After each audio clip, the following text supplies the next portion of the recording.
Bom dia, pessoal da Opção Play. Estamos hoje aqui com o Lúcio Flávio, que acabou de vencer a reeleição para a presidência da OAB, Seção Goiás.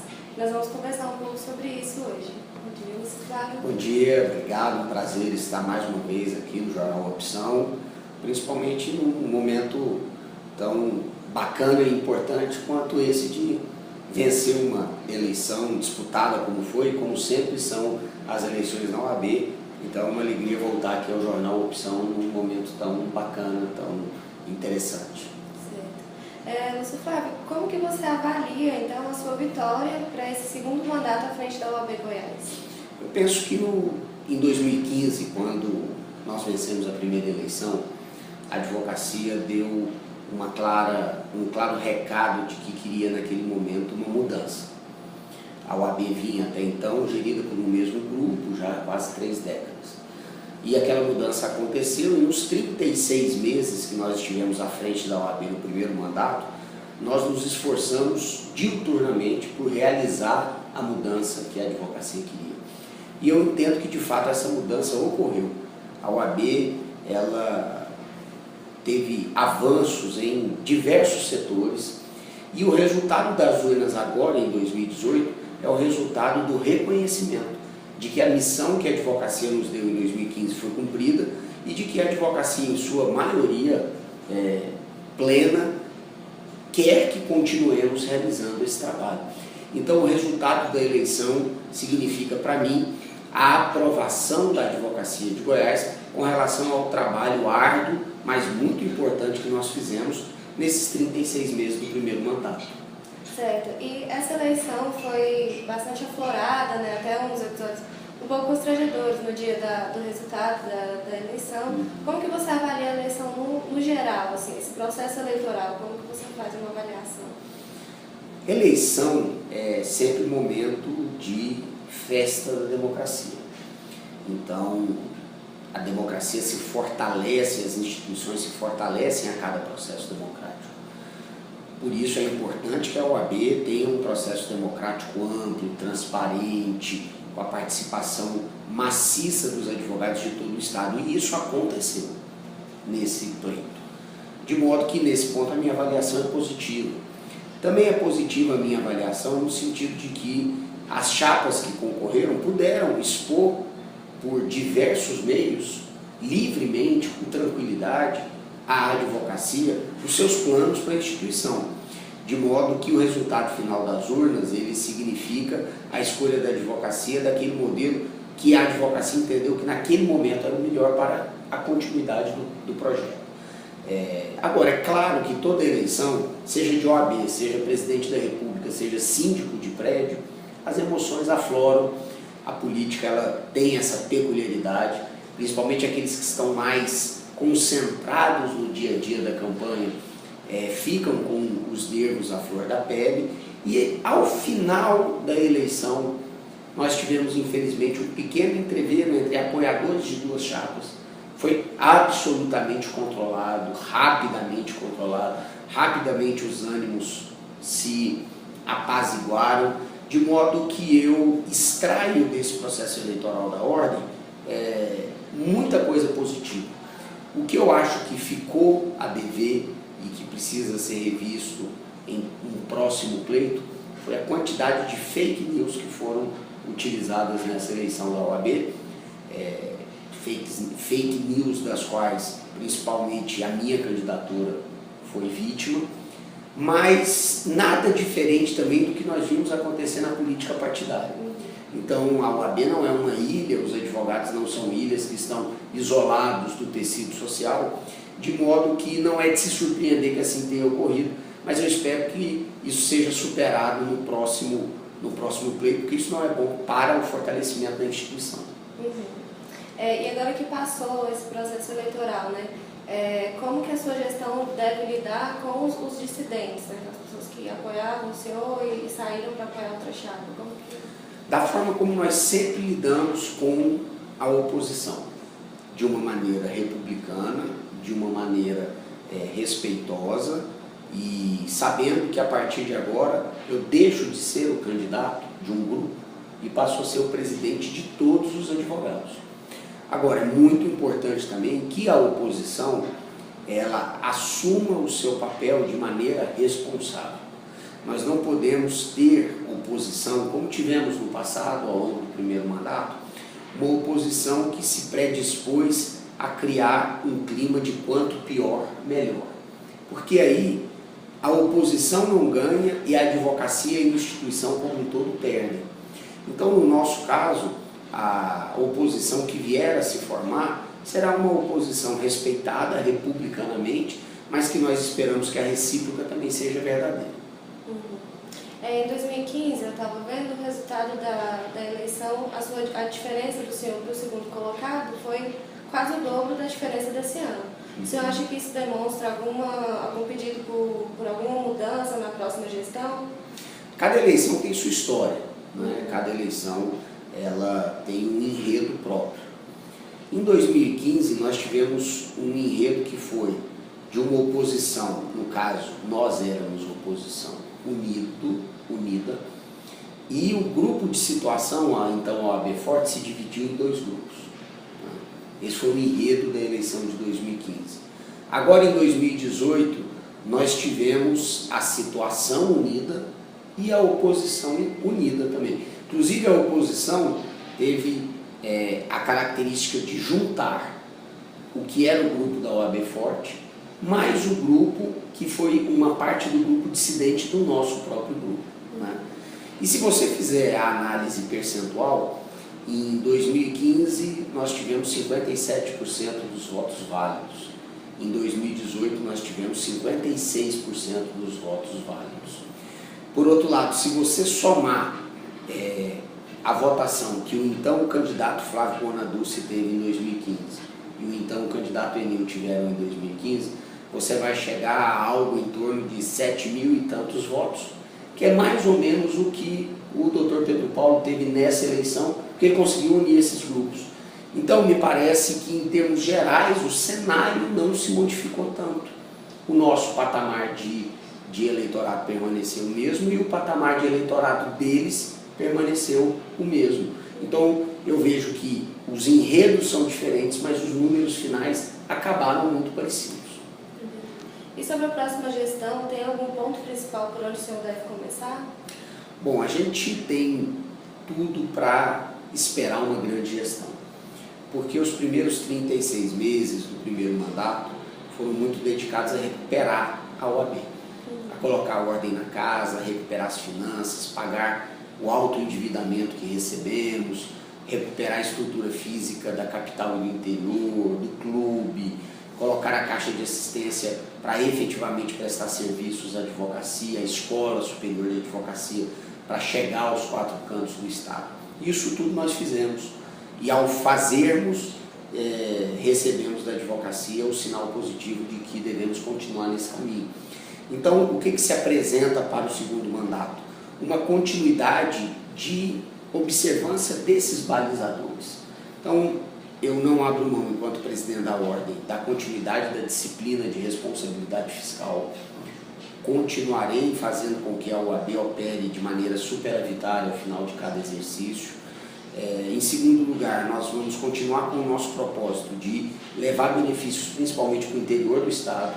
Nós reformamos 94 salas no interior e mais de uma dezena de subseções que estavam caindo aos pedaços, e vamos continuar com esse propósito, e agora com o pé no acelerador, porque as contas da Ordem estão em melhor situação do que estavam há 3 anos.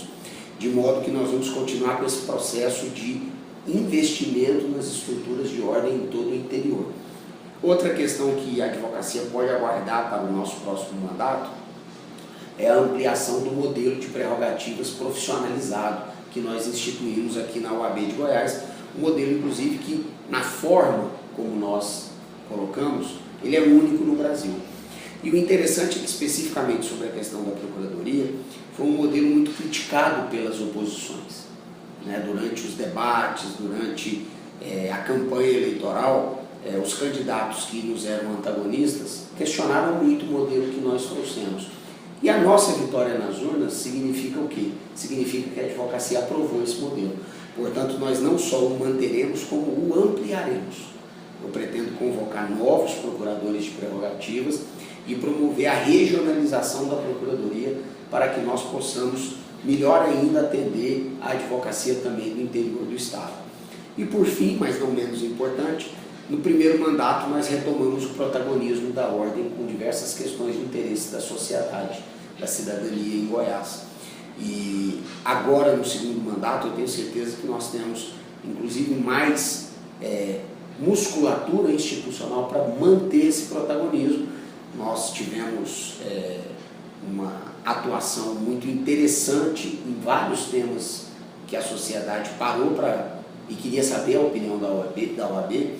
Na semana passada, anterior a essa nossa entrevista, inclusive, foi uma ação da Ordem que conseguiu bloquear a aplicação da planta de valores cheia para o novo cálculo do IPTU. Foi uma ação da OAB que conseguiu fazer com que a Prefeitura, ao final e ao cabo, revogasse aquelas notificações que tanto desgaste importaram a cada proprietário de imóvel em Goiânia, de modo que a advocacia e a sociedade pode esperar também a continuidade de uma OAB protagonista e defensora realmente dos interesses da sociedade. Sobre a questão dos advogados da Procuradoria de Prerrogativas, tinha um desejo inicial de um salário de 15 mil e aí acabou sendo de 5 mil por causa das dívidas anteriores e tudo mais. Quando o senhor fala em ampliação, isso significa também um possível aumento de salário? Olha, não há dúvida de que o meu empenho pessoal pela melhora da Procuradoria passa por uma valorização salarial. Agora, essa valorização salarial, ela logicamente tem que ser de acordo com aquilo que a Ordem possa pagar.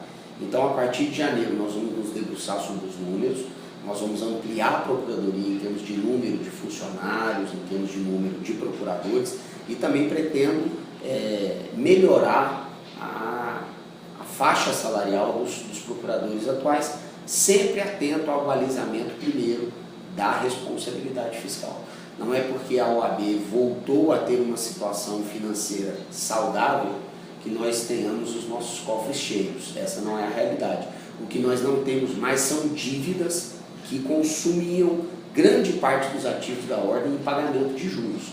Então agora que nós vamos voltar a ter uma Ordem que opera no azul e, claro, a partir do momento que a Ordem ganha saúde financeira, nós temos condição de melhorar o salário dos procuradores, de investir numa profissionalização e melhoria salarial de todos os funcionários da Ordem, porque não é só a Procuradoria que importa na prestação de serviços, os funcionários que estão espalhados por todo o Estado merecem a sua valorização, precisam ser melhor treinados, precisam estar estimulados para bem servir a advocacia. Então nós temos grandes desafios a cumprir nesses próximos 36 meses, mas como eu disse, tudo aponta para um futuro brilhante, na medida em que nós temos agora instrumentos para realizar aquilo que a advocacia espera e que nós temos vontade de fazer.